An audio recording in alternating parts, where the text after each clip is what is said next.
রহমতের নবী বলেন, রমজানের পরে শাওয়াল মাসে কেউ যদি 6টা রোজা রাখে, কয়টা? قال النبي صلى الله عليه وآله وسلم من صام ثم اتبعه ستا من شوال كان كصيام الدهر।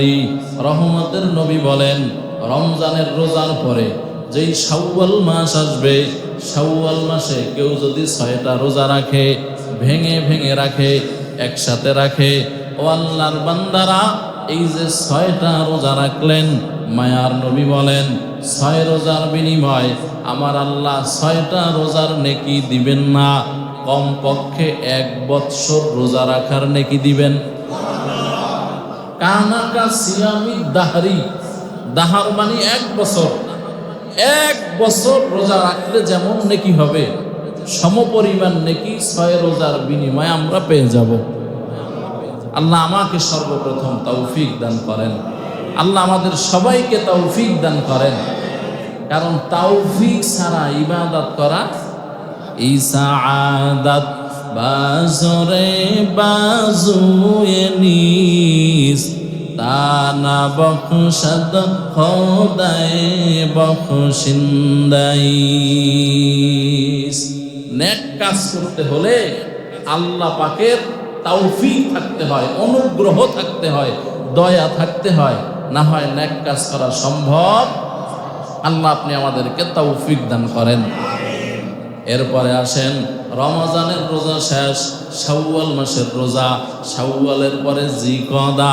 প্রত্যেক আরবি মাসের 3টা রোজা আছে, সুন্নাত রোজা 13, 14, 15। এটাকে আইয়ামে বীজ বলে। আরবিতে এই রোজাকে কি বলে বলেন? আইয়ামে বীজ, অর্থাৎ এই মাসের মধ্যের 3 দিন 13, 14, 15 রোজা রাখেন। এরপরে রহমতের নবী বলেন, হজের মাস আসতেছে, জিলহজ মাস। এই জিলহজ মাসের 1 তারিখ থেকে নিয়ে 9 তারিখ পর্যন্ত রোজা রাখো। সুবহানাল্লাহ পড়ে না? বলে এক এক রোজার দাম কত জানো? এক একটা রোজার বিনিময় আমার আল্লাহ তাআলা সামনের 1 বছর, পিছনের 1 বছরের সগীরা গুনাহ আল্লাহ ক্ষমা করে দিবেন। তাইলে রোজা কি শুধু রমজানে না সারা বছর? এরপরে আছে মুহররম। মুহররমে রোজা রাখো 2টা, একটা রাখলে হবে না, ওখানেও লম্বা কথা আছে। আল্লাহর বান্দারা এরকম 12 মাস তালাশ করলে দেখা যাবে প্রত্যেক মাসই রোজা আছে। আমরা তো শুধু রমজানে রাখি। এজন্য মুফাসসিরিনে কেরাম বলেন, রমজানের শিক্ষা হলো 3টা। 1 নাম্বার, সিয়াম সাধনা করো। শুধু রমজানে করলে হবে না, প্রত্যেক মাসে মাসে নফল যেই রোজা আছে, সুন্নাত যেই রোজা আছে, ওগুলাও আদায় করো। সুবহানাল্লাহ বলে। আমরা তো বহু সময় কি করি, চিন্তা করে নফল রোজা এটা ছেড়ে দেই, সমস্যা কি? মনে রাখবেন, যারা নফলের বেশি বেশি ইবাদত করে, এই জমিনের মধ্যে যত বুজুর্গ হয়েছেন, কেউ ফরজ দিয়ে হয় নাই। কেউ ফরজ নামাজ পড়া বুজুর্গ হতে পারে নাই। এখন পাল্টা প্রশ্ন করবেন, তাইলে কি ফরজের দাম নাই? অবশ্যই আছে। অর্থাৎ ফরজ তো আপনাকে আদায় করতেই হবে, না আদায় করার কোনো সুযোগ নাই। কিন্তু মহব্বত যদি আল্লাহর উপরে আপনার থাকে, তাইলে আপনি ফরজ তো পড়বেনই, নফলও ছাড়বেন না। এজন্য যারা নফল পড়ে, আউয়াবিন পড়ে, চাষ পড়ে, ইশরাক পড়ে, তাহাজ্জুদ পড়ে, এরা আল্লাহর ওলি হয়ে যায়। এরা আল্লাহর কি হয় বলেন? কারণ হচ্ছে ফরজ তো আল্লাহ বলছেন তোমাকে পড়তেই হবে, না পড়লে বিদআত আছে। কিন্তু নফল হচ্ছে মুহাব্বতের তাকিদে হয় যে আমি আল্লাহর কাছাকাছি যাব, এজন্য আমি ইবাদত করি। এজন্য নফলের উপরে বেশি গুরুত্ব দিয়েছেন আল্লাহ ওয়ালারা। আমাদের রাসূলের তো কোনো গুনাহ ছিল না। আমাদের নবীর কোনো গুনাহ আছে? জোরে বলেন। শুধু আমাদের নবী আল জামাতের আকীদা হলো, আকীদার কিতাবের মধ্যে আছে, আদম থেকে নিয়ে শুরু করে আমাদের নবী পর্যন্ত 1 লক্ষ বা 2,24,000 পয়গম্বর আল্লাহ পাঠাইছেন। সব নবীরা বেগুনাহ, মাসুম, এদের কোনো গুনাহ নাই, কোনো গুনাহ নাই। এমন নবী যার কোনো গুনাহ নাই। ওমা তাকদ্দামা মিন যামবিকা ওমা তাআখার। আমার আল্লাহ তাআলা বলেন আমার রহমতের নবী এত দামি, যার আগের গুনাহ মাফ, পরের গুনাহ মাফ। এই নবীকে আমার আল্লাহ ডাক দেয়, ইয়া আইয়ুহাল মুজাম্মিল কুমিল লাইলা ইল্লা কালিলা নিসফাহু আও ইনকুস মিনহু কালিলা। আমার আল্লাহ তাআলা বলেন, এই রহমতের নবী আমার, ও কম্বলওয়ালা, ঠান্ডার মধ্যে কম্বল পেঁচায়া ঘুমান, আর কম্বল পেঁচায়া থাইকেন না, কম্বলটাকে ফালায়া দেন, আমি আল্লাহর সামনে দণ্ডায়মান হয়ে যান, মানে তাহাজ্জুদের নামাজ পড়েন। তাইলে বোঝা গেল আল্লাহ যেহেতু নবীরে বলতেছেন আপনি তাহাজ্জুদ পড়েন, রাতের এক অংশ আমি আল্লাহর সামনে দাঁড়ান, তাইলে বোঝা গেল আল্লাহর মহব্বতের কাছাকাছি যাওয়ার মাধ্যম হচ্ছে আল্লাহর সাথে ভোর রাত্রে তাহাজ্জুদের মাধ্যমে কথা বলা। এজন্য রমজান আমাদের শিখায় সিয়াম, সিয়াম সাধনা করো। 2 নম্বরে শিখাইছেন কিয়াম, কিয়াম মানে নামাজ পড়ো। কিয়াম মানে কি? দণ্ডায়মান হয়ে যাও। কিয়াম শব্দের অর্থ দাঁড়ানো, নামাজ যেহেতু দাঁড়ায় পড়া হয় এজন্য এটার নাম হচ্ছে কিয়াম। এজন্য রাতের বেলায় যেই নামাজ হয় তারাবির নামাজ, কিয়ামুল লাইল হয় লম্বা লম্বা কেরাত দিয়া, এজন্য এটার নামই দেওয়া হয়েছে কিয়ামুল লাইল, অর্থাৎ রাতের বেলায় দাঁড়ায় থাকো। বলেন রাতের বেলায় কি? এখন রমজানে নামাজ পড়েছেন, বাকি সময় নামাজটা ছেড়ে দিবেন হবে না। বলে রমজানে যেরকম নামাজ আদায় করেছেন বাকি সময়ও ওইভাবে নামাজ আদায় করেন। শুধু রমজানে নামাজ পড়েছি, বাকি সময় নামাজ পড়লাম না, তাহলে এই রমজানে আমাদেরকে কিছু শিখাইতে পারে নাই। রমজানের আগেও আমি যেমন ছিলাম এখনো আমি তেমন, তাহলে আমার সেই রমজানের কিয়াম কোথায়? বললে তো কথা লম্বা হয়ে যায়। তারাবির নামাজ আমার মনে হয় না যে এলাকার মধ্যে যারা আছে সবাই আন্তরিকতার সাথে মহব্বতের সাথে পুরা খতম কেউ শেষ করতে পারছে। কিছু বান্দা আছে যারা মুরব্বী বা যারা আল্লাহর মহব্বত আছে, একেবারে নাই যে তা না, কারণ যদি সবই আপনার কি বলে উল্টা হয় তাহলে আল্লাহ তো পৃথিবী রাখবেন না। কিছু তো আছে, আছে না? আবার কিছু কপাল পরা এমনও আছে যারা রমজানে এই মসজিদে, প্রত্যেকটা মসজিদে হাফিজুল কোরআনেরা হিফজ আল্লাহর কালাম দাঁড়ায় দাঁড়ায় তেলাওয়াত করেছেন। কপাল পরা 3 রাস্তার মোড়ে অন্ধকার জায়গায় আড্ডা মিলাইয়া মোবাইলে এই গুরুত্বপূর্ণ সময়টাকে নষ্ট করেছে, এমন কপাল পরা আছে না নাই? আল্লাহ এদেরকে হেদায়েত দান করেন। এজন্য রমজানের 2 নাম্বার শিক্ষা কিয়াম, অর্থাৎ নামাজ আদায় করো। বলেন রমজানের 2 নাম্বার শিক্ষা কি? নামাজ আদায় করো। 5 ওয়াক্ত নামাজ তো পড়বেনই, সাথে সাথে নফল নামাজ, আউয়াবিন নামাজ, চাষের নামাজ, তাহাজ্জুদের নামাজ আমরা আদায় করার চেষ্টা করব ইনশাআল্লাহ। বলেন যদি বলেন হুজুর আমরা তো রাতের বেলা এখন সারা মাস উঠেছি, এখন তো ওঠা সম্ভব নয়, আপনাদের জন্য আরো সুন্দর পদ্ধতি হলো আজকে কিতাবে পড়লাম, মুফাসসিরিনে কেরাম লিখেছেন, আপনি যখন রাতের বেলায় ঘুমাতে যাবেন, আপনি যদি আপনার ব্যাপারে সন্দিহান হয় যে আপনি ফজরের আগে উঠতে পারবেন না, আজান শুনলে পরে উঠবেন, তাহলে আপনি অবশ্যই বিছানায় যাওয়ার আগে ওযু করে 2-4 রাকাত নফল নামাজ আদায় করে 1-2 মিনিট দুরুদের আমল করে 2-4 মিনিট আল্লাহর কাছে দোয়া করে এরপরে আমরা বিছানায় যাব। রাসূল আরবি বলেন ওযু অবস্থায় কেউ যদি ঘুমায়া যায়, তার মরণ যদি ওই অবস্থায় হয়ে যায়, তার মরণটা স্বাভাবিক কোনো মরণ হয় না, তার মরণ হবে শহীদি দরজার মরণ। কত গুরুত্বপূর্ণ কথা চিন্তা করেন। আচ্ছা বলেন যখন আমরা ঘুমাতে যাই তখন 2-4 রাকাত তাহাজ্জুদ করতে 10 মিনিট বা 15 মিনিট লাগবে, কিন্তু আপনি তো শুইয়া শুইয়া মোবাইল চাপেন 2-4 ঘন্টা। হ্যাঁ, আহা, 2-4 ঘন্টা মোবাইল টিপার জাগ্রত থাকার সুযোগ হয়, আর 2-4 রাকাত তাহাজ্জুদ করে ঘুমাবে, আমাদের সেই তৌফিক হয় না। আল্লাহ আপনি আমাদেরকে তৌফিক দান করেন। রাগ করতেছেন আপনারা? তাহলে রমজানের 2 নাম্বার শিক্ষা কি? কিয়াম। বলেন না 2 নাম্বার শিক্ষা কি? কিয়াম মানে নামাজ আদায় করো বেশি বেশি, ফরজ তো পড়বেনই, পাশাপাশি নফল আদায় করেন। রমজানের 3 নাম্বার শিক্ষা হলো তাকওয়া। তাকওয়া মানে আল্লাহর ভয়। রমজানে যেরকম আল্লাহর ভয়ে মোহাব্বতে হালাল জিনিস থেকে বিরত ছিলাম, জিনিসটা আমার জন্য হালাল কিন্তু এরপর আমি কি খাই নাই। যেমন খাবার আমাদের জন্য এখন হালাল না হারাম? খাবার তো হালাল কিন্তু রমজানে খাওয়া হারাম। এই সময়ে সূর্য ডোবা থেকে নিয়ে আপনার কি বলে সূর্য অস্ত থেকে সূর্য কি বলে উদিত হওয়া থেকে নিয়ে সূর্য অস্ত যাওয়া পর্যন্ত আল্লাহর মহব্বতে হালাল জিনিসটাও হারাম। এটা যেমন আমরা খাই না, আল্লাহকে ভয় করে খাই না, ঠিক তেমনি ভাবে রমজানের শিক্ষা হলো এই রোজাদারেরা, ও মুমিনেরা, রমজানের পরেও আল্লাহর মহব্বতে যেরকম হালাল জিনিস তোমরা ছেড়ে দিয়েছো, হালাল বিবি আছে গ্রহণ করো নাই, একই ভাবে রমজানের পরেও আল্লাহর মহব্বতে গুনাহ থেকে এভাবে তুমি নিজেকে বাঁচায় রাখবা। এটা তোমার দায়িত্ব, এটা হুজুরের দায়িত্ব না।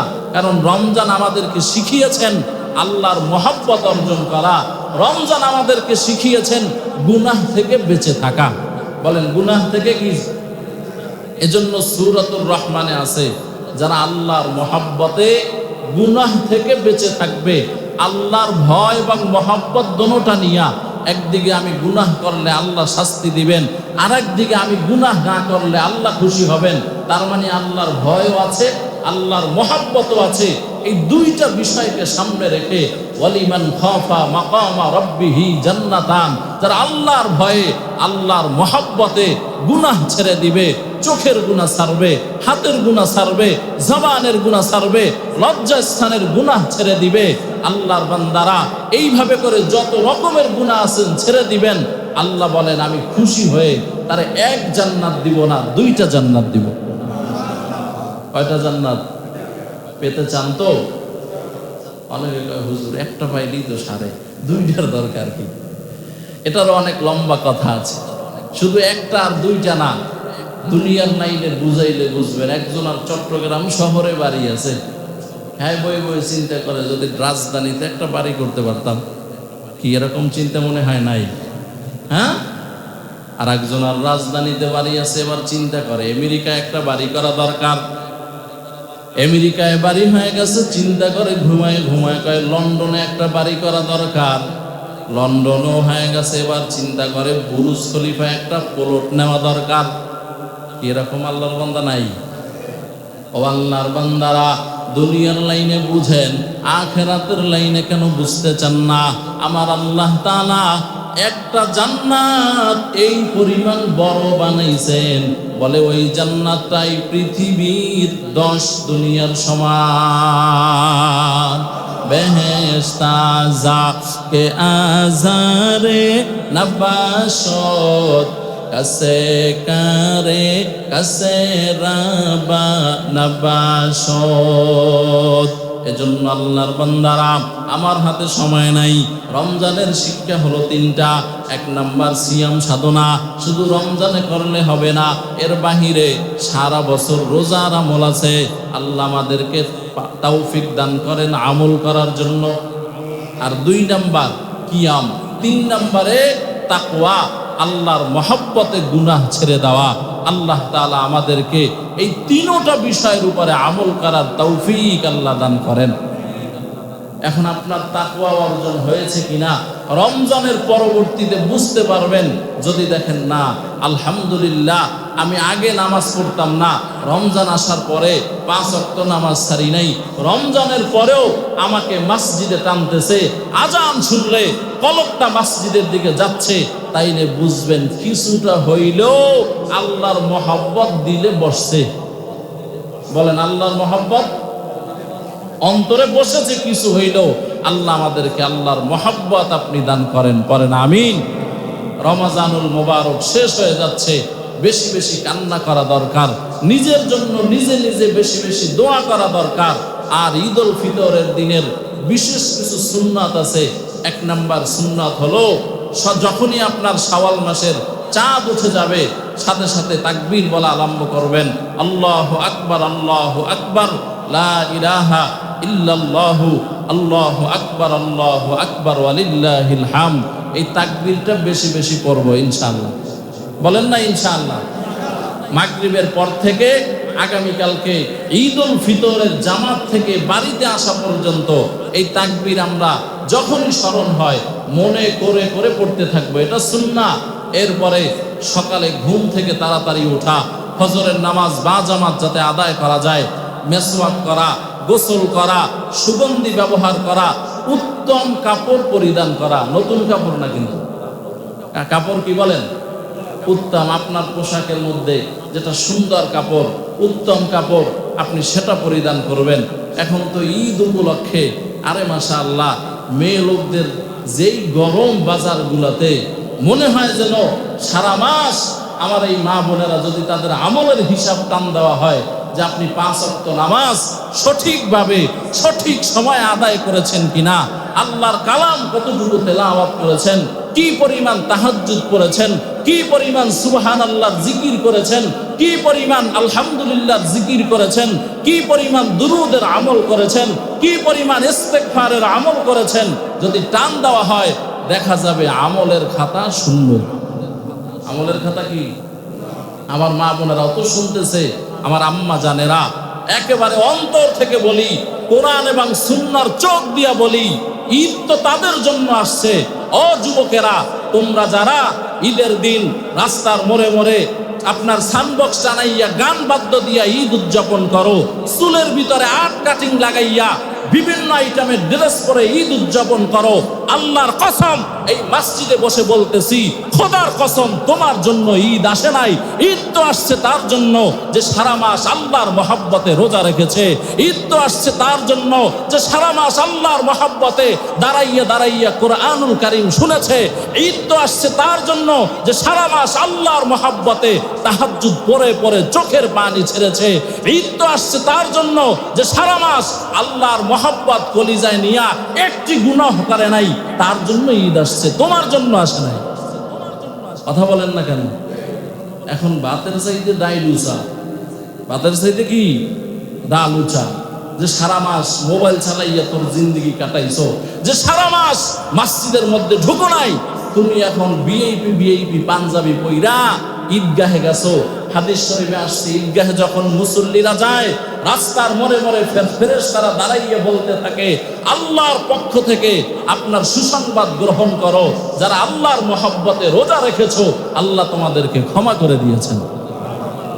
দুনিয়াতে যদি পিডেন্যা সিস্টেম থাকতো ফেরেশতা দিয়া, তাহলে সব উল্টা পাল্টা করেন রে রাস্তার মোড়ে মোড়ে ফেরেশতারা বিলিয়ে দিত। বুঝেন না? আল্লাহ এদেরকে হেদায়েত দান করেন, জোরে বলেন আমিন। তাইলে উত্তম পোশাক পরবো, সুন্দর পোশাক। যদি নতুন হয় আপনার তৌফিক থাকে তো আলহামদুলিল্লাহ ভালো, নতুন হইলে আরো ভালো, কিন্তু পোশাকটা যাতে সুন্নতি পোশাক হয়।